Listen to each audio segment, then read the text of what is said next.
السلام علیکم دوستو، انسائڈ بائی معظم فخر میں خوش آمدید۔ پارلیمنٹ کی قومی سلامتی کمیٹی کا آج طویل ترین اور اہم ترین اجلاس ختم ہو گیا۔ اہم امور پر عسکری قیادت نے سیاسی قیادت کو بریفنگ دی۔ عسکری قیادت نے سیاسی قیادت کے سوالات کے جواب بھی دیے۔ دلچسپ بات یہ ہے کہ ماضی کی طرح ایک مرتبہ پھر عمران خان صاحب نے اس اجلاس میں شرکت نہ کی، اور وجوہات آپ کو معلوم ہے، کیونکہ انہوں نے چند دن پہلے ہی اس کی ایک بیسک وجہ تو بتا دی تھی کہ میں کرپٹ لوگوں سے ہاتھ ملانا پسند نہیں کرتا، اور وہاں پہ سارے کرپٹ موجود ہوں گے، لہٰذا میں ہاتھ کس سے ملاؤں گا، لہٰذا انہوں نے اس اجلاس میں شرکت نہیں کی۔ اس اجلاس میں کیا ہوا، کن امور کو زیر غور لایا گیا، سوالات پر عسکری قیادت نے کیا جواب دیے، کیا سیاسی قیادت نے اس بریفنگ پر اطمینان کا اظہار کیا، ان تمام امور پر گفتگو کروں گا۔ لیکن اس سے پہلے آپ کو ایک نوٹیفیکیشن دکھانا چاہتا ہوں، اور یہ نوٹیفیکیشن امپورٹنٹ ہے، بہت زیادہ اہم ہے، کیونکہ اس نوٹیفیکیشن کے ساتھ ایک ایسا نقطہ بھی آپ کی خدمت میں پیش کرنا چاہوں گا جو میری نظر میں بہت زیادہ امپورٹنس کا حامل ہے، اور وہ یہ بتاتا ہے کہ کس طریقے سے ایک تقسیم کو پیدا کرنے کی کوشش کی جا رہی ہے، اور خاص طور پر جس طرح ایک شخصیت کو پروجیکٹ کیا جا رہا ہے اس کے یقینی طور پر بہت زیادہ برے اثرات نکلیں گے۔ یہ نوٹیفیکیشن دیکھیں، اس وقت آپ کی اسکرین پر ہے، یہ گورنر خیبر پختونخوا کی طرف سے جاری کیا گیا، یعنی شاہ فرمان صاحب کی طرف سے۔ اس پر جو تاریخ ڈالی گئی ہے وہ 4 نومبر 2021 کی ڈالی گئی ہے، اور اس نوٹیفیکیشن میں یہ بات کہی گئی ہے کہ جناب یہ جو گورنر پنجاب صاحب گورنر کے پی کے ہیں، انہوں نے یہ حکم جاری کیا ہے، اور اس حکم کے تحت جو خیبر پختونخوا کے اندر ایک کمیٹی بنائی جائے گی جو تمام ترقیاتی کاموں کی وہ جو ہے اس کی نہ صرف منظوری دے گی بلکہ ان کو پایہ تکمیل تک بھی پہنچائے گی، اور اس کے اندر تمام جو ذمہ داری ہے وہ سونپ دی گئی ہے کور کمانڈر 11 کور کو، یعنی جو پشاور کے جو کور کمانڈر ہیں ان کی سربراہی میں ایک کمیٹی بنا دی گئی ہے، اور وہ کمیٹی کے پی کے میں ہونے والے تمام تر ترقیاتی منصوبے ہیں ان کی نہ صرف نگرانی کرے گی بلکہ اس کے سارے پروسیس کو لک آفٹر کرے گی۔ یہ 20 رکنی کمیٹی ہے، اور اس کے اندر کور کمانڈر جو ہیں پشاور وہ شامل ہیں، انجینئر ان چیف ہیں پاکستان آرمی کے، director general frontier works organisation ہیں، جنرل آفیسر کمانڈنگ ہیں، general officer commanding resident formation ہیں، سیکٹری پلاننگ اینڈ ڈیولپمنٹ ہیں، گورنمنٹ آف خیبر پختونخوا کا نمائندہ ہوگا، سیکٹری فائنانس ہوں گے، سیکٹری ریلیف اینڈ ریہیبلیٹیشن ہوں گے، سیکٹری کنسرن ڈپارٹمنٹس، باقی جو بھی جس شعبے سے متعلق ترقیاتی منصوبے ہوں گے وہ وہاں پر اس کے متعلقہ سیکٹری حضرات بھی موجود ہوں گے، اور chief engineer communication and works وہ بھی اس کمیٹی کے ممبر ہیں۔ اور یہ جو بتایا جا رہا ہے کہ یہ جو کمیٹی ہے یہ اپنا جو کرے گی کام، وہ اس کے تمام تر اختیارات بھی ان کے پاس ہوں گے، 1.5 ارب تک کی لاگت کے منصوبوں کی یہ منظوری دے سکتی ہے، بھرتی یہ کر سکتی ہے، اور جو اس کے لیے جو مختلف چیزیں ہیں وہ تفویض کی جا رہی ہیں۔ اور اس نوٹیفیکیشن کے اندر اس بات کا بھی اظہار کیا گیا ہے کہ یہ جو کمیٹی ہے یہ اپنا کام جاری رکھے گی اگلے سال جون تک، یعنی جون 2022 تک یہ کمیٹی اپنا کام جاری رکھے گی۔ اور اس کی اہمیت اس وجہ سے بھی اہم بنتی چلی جا رہی ہے کہ پشاور کی کور جو سنبھالنے جا رہے ہیں 20 نومبر کو، وہ ہیں لیفٹیننٹ جنرل فیض حمید صاحب، اور لیفٹیننٹ جنرل فیض حمید صاحب نے آج قومی سلامتی کمیٹی کے اجلاس میں بریفنگ بھی دی ہے، اور اس قسم کی بھی اطلاعات موصول ہو رہی ہیں کہ وہ جو ان کی یہ آخری ایک قسم کی ہم سمجھتے ہیں کہ یہ بریفنگ ہوگی، کیونکہ کل سے ISI آفس کے اندر 2 کرسیاں لگ جائیں گی، ایک کرسی پر جو بیٹھیں گے موجودہ DGI اور ایک پر بیٹھیں گے جو آنے والے DGI ہیں لیفٹیننٹ جنرل ندیم احمد انجم صاحب، اور ندیم احمد انجم صاحب کی کل سے بریفنگز کا آغاز شروع ہو جائے گا جو 20 نومبر یعنی ان کا چارج لینے کے دن تک جاری رہے گی۔ اور اسی طرح فیض حمید صاحب کی بتایا گیا ہے کہ ان کی ڈی بریفنگ کا سلسلہ شروع ہو جائے گا، اور وہ بھی 20 نومبر تک ختم ہوں گے، اور اس کے بعد وہ یہ اپنا اگلا چارج سنبھالیں گے بطور کور کمانڈر پشاور۔ اب سوال یہاں پہ یہ پیدا ہوتا ہے کہ ایسی کے پی کے گورنمنٹ کو ایسی کون سی خاص ضرورت پیش آئی کہ اس کو یہ والا نوٹیفیکیشن جاری کرنا پڑا، اس قسم کی کمیٹی کو فارم کرنا پڑا، اور تمام تر پروسیجرز جو خیبر پختونخوا حکومت کے پاس جو ان کے موجود ہیں اس کے برخلاف گورنر جو ہیں خیبر پختونخوا شاہ فرمان صاحب کی طرف سے اس نوٹیفیکیشن کا اجرا کرایا گیا، کیونکہ اگر ایسا کوئی نوٹیفیکیشن ہو سکتا تھا تو وہ وہ جو صوبائی کیبنٹ ہے وہ چیف منسٹر کی منظوری کے ساتھ ایسا کوئی نوٹیفیکیشن جاری کر سکتی تھی، لیکن صوبائی حکومت محمود خان صاحب کی حکومت کو بائی پاس کرتے ہوئے یہ نوٹیفیکیشن جاری کیا گیا، اور اس سے وہ نقطہ جو میں آپ کی خدمت میں پیش کرنا چاہتا تھا وہی پیدا ہوتا ہے، کیونکہ یہ جو شخصیت کے خاص طور پر ان کو تمام تر کے پی کے اندر ایک اہم ترین ذمہ داری دینا، اور اس کے ساتھ ساتھ ان کو صوبے کے اندر تمام تر انتظامی اختیارات دے دینا، یہ میری سمجھ سے بالکل بالا تر بات ہے،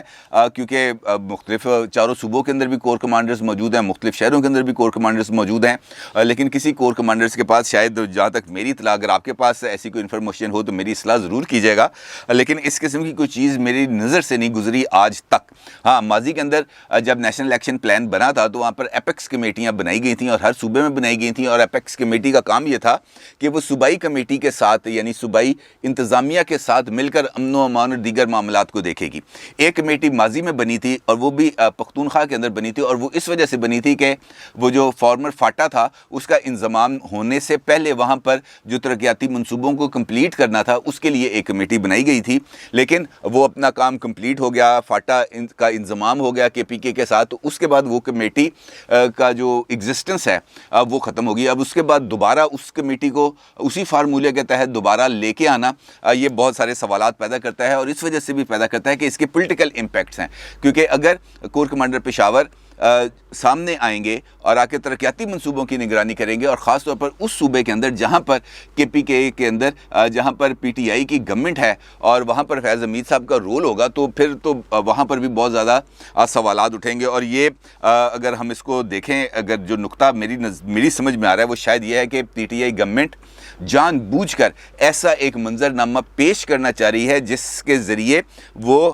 ممکنہ طور پر جنرل فیض حمید صاحب کو ہی ایک متنازع شخصیت کے طور پر نہ صرف ابھارنا چاہتی ہے بلکہ ان کو مرکز نگاہ رکھنا چاہتی ہے، کیونکہ یہ بات بھی سامنے آ رہی تھی کہ اگر عمران خان صاحب نومبر 2022 تک رہ جاتے ہیں تو ممکنہ طور پر نئے آرمی چیف جنرل فیض حمید صاحب ہی ہوں گے، اس کے لیے ان کا کور میں جانا ضروری تھا۔ اب ان کو کور بھی مل گئی ہے اور ان کو ساتھ انتظامی اختیارات بھی مل گئے ہیں۔ یہ بہت زیادہ معنی خیز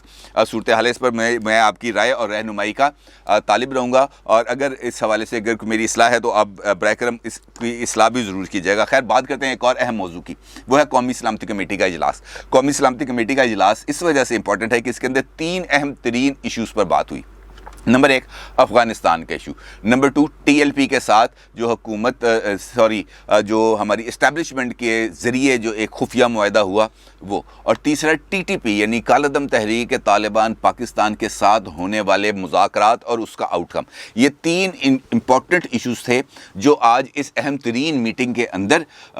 زیر بحث آئے، اور اسی حوالے سے جو سیاسی قیادت ہے انہوں نے سوالات بھی کیے اور ہماری عسکری قیادت نے ان سوالات کے جوابات بھی دیے۔ اب یہ جو اجلاس ہے صبح 11 بجے سے شروع ہوا اور رات تک جاری رہا، اس کے دوران کھانے کا وقفہ بھی ہوا جہاں پہ ہماری جو عسکری قیادت ہے اس نے کھانے کی میز پر ہلکی پھلکی گفتگو کی ہماری پولیٹیکل قیادت سے، اور یقینی طور پر جہاں پر عسکری قیادت موجود ہو اور سیاسی قیادت بھی موجود ہو وہاں پر ایک دوسرے سے بڑھ چڑھ کر آگے بڑھ کے خدمت گزاری کا جو مناظر ہیں وہ بھی دیکھنے کو ملتے ہیں، اور یہاں پر بھی ایسے مناظر دیکھنے کو ملے۔ جو لوگ وہاں پہ موجود تھے انہوں نے جب باہر نکل کے بتایا، البتہ یہ ضرور تھا کہ اس اجلاس کے اندر جہاں پر یہ اجلاس ہونا تھا وہاں پر اس ایریے کو تو کارڈن آف کیا ہی گیا تھا، لیکن پارلیمنٹ کے دروازے آج پھر جرنلسٹوں کے لیے بند کر دیے گئے تھے۔ خیر، اس میں جو 3 اہم موضوع جو زیر بحث آئے وہ ہے، پہلے نمبر پہ تھا افغانستان کا ایشو۔ افغانستان کے اندر جو صورتحال ہے اس وقت، اور افغانستان کے پاکستان کے ساتھ تعلقات، اور افغانستان کے جو خطے پر اثرات ہیں وہاں پہ طالبان کی موجودگی کے، اس کے حوالے سے سیر حاصل گفتگو ہوئی، اور وہاں پر یہ بتایا گیا کہ کس طریقے سے پاکستان افغانستان کو اسٹیبل کرنے کی کوشش کر رہا ہے، اور کس طریقے سے افغانستان میں موجود وہ جو عناصر ہیں جو پاکستان کے اندر شر پسندی کر سکتے ہیں ان کو کس طریقے سے آئسولیٹ کرنے کے لیے کوشش کر رہا ہے، اور اسی کے ساتھ ساتھ پاکستان اور افغانستان کے اندر اس ٹریڈ کو کس طریقے سے سسٹمائز کرنے کے لیے جو کوشش کی جا رہی ہیں، ان تمام امور پر اس سیشن کے اندر زیر غور آیا، اور یہاں پر جو ہماری پولیٹیکل قیادت تھی اس کو اس سارے معاملے پر بریفنگ دی گئی۔ دوسرا امپورٹنٹ ایشو تھا وہ ہے ٹی ٹی پی کے حوالے سے، اور آپ کو معلوم ہے کہ ٹی ٹی پی ایک ایسا سبجیکٹ ہے ہمارے پاکستان کے اندر جہاں پر وہ اس کے لیے کسی بھی قسم کی کوئی گنجائش پیدا کرنا عوامی سطح پر شاید بہت زیادہ مشکل ہے، کیونکہ یہاں پر ہونے والی جو انریسٹ تھی، جو لا قانونیت تھی، جو دہشت گردی تھی، اس کے تانے بانے خود ہماری یہ جو فورسز ہیں اور ہماری جو حکومتیں ہیں وہ ٹی ٹی پی کے ساتھ ہی جوڑتی رہی ہیں۔ اور اب ایسے موقع پر جب وہاں پر طالبان آ چکے ہیں اور یہاں پر ایک امن و امان کی صورتحال بہت زیادہ اچھی ہو چکی ہے، اس صورتحال میں ایک مرتبہ پھر ٹی ٹی پی کے ساتھ مذاکرات کرنا، جس کا اظہار خود عمران خان صاحب نے کیا تھا مختلف انٹرنیشنل ٹیلی ویژنز کے ساتھ انٹرویو میں، تو وہ کچھ عجیب سی لگتی ہے۔ اور خاص طور پہ عمران خان صاحب کا یہ کہنا تھا کہ ٹی ٹی پی کے ساتھ مذاکرات یا ٹی ٹی پی کو قومی دھارے میں اس صورت میں لایا جائے گا جب وہ آئین کی بالادستی کو تسلیم کریں گے، لیکن کچھ اطلاعات اس قسم کی بھی آ رہی ہیں جو فورن میڈیا پہ بھی رپورٹ ہو رہی ہیں، ہمارے نیشنل میڈیا پہ بھی رپورٹ ہو رہی ہیں کہ ٹی ٹی پی کا ایک الگ سا بھی کچھ چارٹر آف ڈیمانڈ ہے، جس کے اندر پہلا مطالبہ یہ ہے کہ ان کے 5000 سے زائد افراد جو ہیں پاکستان کی جو لا انفورسمنٹ ایجنسیز ہیں ان کے پاس حراست میں ہیں، ان کا مطالبہ یہ ہے کہ ان کو رہا کر دیا جائے۔ دوسرا یہ ہے کہ ان کو یہ جو فاٹا کا ایریا ہے یہاں پر ان کو آزادی کے ساتھ ان کو رہنے کے لیے کی مکمل طور پر اجازت دی جائے، اور اس کے ساتھ ساتھ جو تیسرا مطالبہ یہ ہے وہ ہے شریعت کے نفاذ کا مطالبہ۔ اور ان کا مطالبہ اس حد تک یہ ضرور اس کے اندر لچک ہے کہ اگر آپ پورے ملک کے اندر شریعت نافذ نہیں کر سکتے تو جو ایریا ہمارے کنٹرول میں ہے، یعنی جو وہ سمجھتے ہیں کہ یہ ہمارا ایریا ہے، یعنی فاٹا والا جو ایجنسی ایریا ہے، یہاں پر کم از کم جو شریعت کا نفاذ ہے اور شرعی سزائیں دینے کا جو طریقہ کار ہے اس کو نافذ کیا جائے۔ اور یہ ان کی طرف سے جو مطالبات میرے علم میں آئے ہیں وہ میں آپ کے ساتھ شیئر کروں۔ اب دیکھنا یہ ہے کہ ہماری ریاست پاکستان کیا ان مطالبات کے سامنے بھی سرنڈر کرتی ہے، جس طریقے سے ٹی ایل پی کے مذاکرات کے سامنے کچھ سرنڈر کرنے کی کچھ کیفیت پیدا ہوئی، کیونکہ ان کو بھی پہلے بھارتی ایجنٹ بھی ان کو ہی کہا گیا تھا، ان کو ہی کالا دم جو تنظیم ہے اس کی فہرست میں ڈالا گیا تھا۔ اور اب یہ چونکہ معاملات اس طرف جا ہی رہے ہیں تو ایسے سوال یقینی طور پر اٹھیں گے کہ ان کو مذاکرات کی میز پر لانے میں کون سی ایسی حکمت پوشیدہ تھی اور کیوں ایسی ضرورت پیش آئی، اور اگر آ ہی گئی ہے تو پھر ان کے ان مطالبات کو زیر غور لانے کی کیوں پیش آئی، کیونکہ پہلے تو خود وزیر اعظم یہ بات کہہ چکے ہیں کہ وہ آئین کے دائرے میں رہیں گے تو ان سے بات چیت ہوگی، لیکن وہ اپنا ایک الگ سا دائرہ بنانا چاہتے ہیں، تو اس کے اوپر ضرور بات ہونی بھی چاہیے۔ اور یقینی طور پر ہماری سیاسی قیادت نے اس حوالے سے عسکری قیادت سے یقینی طور پر بات بھی کی ہوگی۔ سیاسی قیادت نے بہت سارے سوالات بھی کیے، اور خاص طور پر ایم کیو ایم کی طرف سے جو بات سامنے آئی ہے اس اجلاس میں وہ یہ آئی ہے کہ اگر جناب آپ ٹی ایل پی کے ساتھ معاہدہ کر سکتے ہیں، اگر ٹی ایل پی کو ایک عام سیاسی جماعت کے طور پر کام کرنے کی اجازت مل سکتی ہے، ان کو فرسٹ شیڈول سے باہر نکالا جا سکتا ہے، ان کے اوپر کالا دم کا جو ٹیگ ہے وہ ہٹایا جا سکتا ہے، تو ہمیں اتنا عرصہ گزرنے کے بعد جو ہے کراچی کے اندر ایک عام پولیٹیکل پارٹی کی طرح سرگرمیاں جاری رکھنے کی اجازت کیوں نہیں مل سکتی؟ ہمیں اس بات کی اجازت کیوں نہیں مل سکتی کہ ہم اپنے دفاتر کھولیں؟ ہمیں اس بات کی اجازت کیوں نہیں مل سکتی کہ ہم اپنی جو تنظیم ہے جو وہ اپنے دفاتر میں بیٹھ کے لوگوں کے ساتھ انٹریکشن کرے؟ اور ان کا یہ کہنا تھا اس اجلاس میں خالد مقبول صدیقی صاحب کا کہ یہ ایک دوملی ہے اور ہمیں اس کا تدارک کرنا چاہیے، کیونکہ پاکستان کی ایک سیاسی جماعت ایم کیو ایم موجود ہے جس کی پروونشل اسمبلی کے اندر بھی نمائندگی ہے، جس کی نیشنل اسمبلی میں بھی نمائندگی ہے، جو فیڈرل کیبنٹ کے اندر بھی بیٹھی ہے، اور اس کے ساتھ معاہدے بھی کیے گئے ہیں اور ان معاہدوں پر ابھی تک عمل درآمد نہیں ہوا۔ یہ خالد مقبول صدیقی صاحب نے خود بتایا ہے جرنلسٹوں کو، اور ان کا یہ کہنا تھا کہ میں نے یہ معاملہ اٹھا دیا ہے اندر، یعنی جہاں پہ یہ میٹنگ ہو رہی تھی اور اس کی قیادت کے سامنے نے کہا جی میں نے اپنی ہارٹ شیئرنگ کی ہے ان کے ساتھ کھل کے۔ اس اجلاس میں ٹی ایل پی کے حوالے سے بھی بات چیت ہوئی اور اس تمام منظر نامے پر بات ہوئی جو اس وقت ملک کو درپیش تھا، اور ملک کو اس کیفیت سے نکالنے کے لیے جو تگ و دو کی جا رہی تھی اس سے بھی ہماری جو پولیٹیکل قیادت ہے اس کو آگاہ کیا گیا، اور یہ بتایا گیا کہ اگر زیادہ سختی کی جاتی تو بلڈ شیڈ کا اندازہ اس کا خطرہ بھی تھا، اور کوشش کی گئی کہ یہ اس خطرے کو ٹالا جا سکے، اور ایک موقع دیا گیا ہے ٹی ایل پی کو کہ وہ پاکستان میں پرامن سیاسی جماعت کے طور پر سامنے ہے۔ اور دلچسپ بات یہ ہے کہ جس وقت یہ گفتگو میں آپ کے ساتھ کر رہا ہوں اسی وقت مجھے ایک میسج ملا ہے، اب پتہ نہیں یہ بات درست ہے یا غلط ہے، کہ ٹی ایل پی کی طرف سے یہ اعلان سامنے آیا ہے کہ اگر 2 دن کے اندر حافظ سعد رضوی صاحب کو رہا نہ کیا گیا تو لاہور کے اندر دوبارہ دھرنا دے دیا جائے گا۔ یہ اب مجھے نہیں پتا، میں نے آپ سے بتا رہا ہوں کہ جس وقت آپ سے گفتگو ہوئی ہے مجھے یہ میسج وصول ہوا ہے جو میں نے ابھی آپ کو پڑھ کے سنایا ہے۔ یہ ٹی ایل پی کے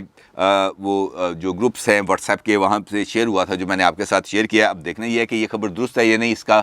بعد میں اس کو دیکھ لیں گے، لیکن جو صورتحال ہے اس وقت وہ خاصی عجیب و غریب اور تشویشناک بھی اس کو کہہ سکتے ہیں، کیونکہ جس طریقے سے پی ٹی آئی نے خود اداروں کے اندر تقسیم کی بنیاد رکھی ہے وہ بہت زیادہ کویسچنیبل بھی ہے، اور اس کے اوپر غور کرنے کی بھی ضرورت ہے ہماری خاص طور پر عسکری قیادت کو، کہ یہ ہم جا کس سمت میں رہے ہیں۔ اگر اسی طریقے سے ایک خاص شخصیت کو اس طرح کے سیاسی معاملات میں، ترقیاتی منصوبوں میں، اس قسم کے دیگر کے معاملات میں لایا جائے گا تو ان کی ساکھ بہت برے طریقے سے متاثر ہوگی، اور نہ صرف ان کی ساکھ متاثر ہوگی بلکہ ادارے کی ساکھ بھی متاثر ہوگی۔ اپنی رائے کا ضرور اظہار کیجیے گا۔ آپ کا بہت شکریہ۔ اللہ حافظ۔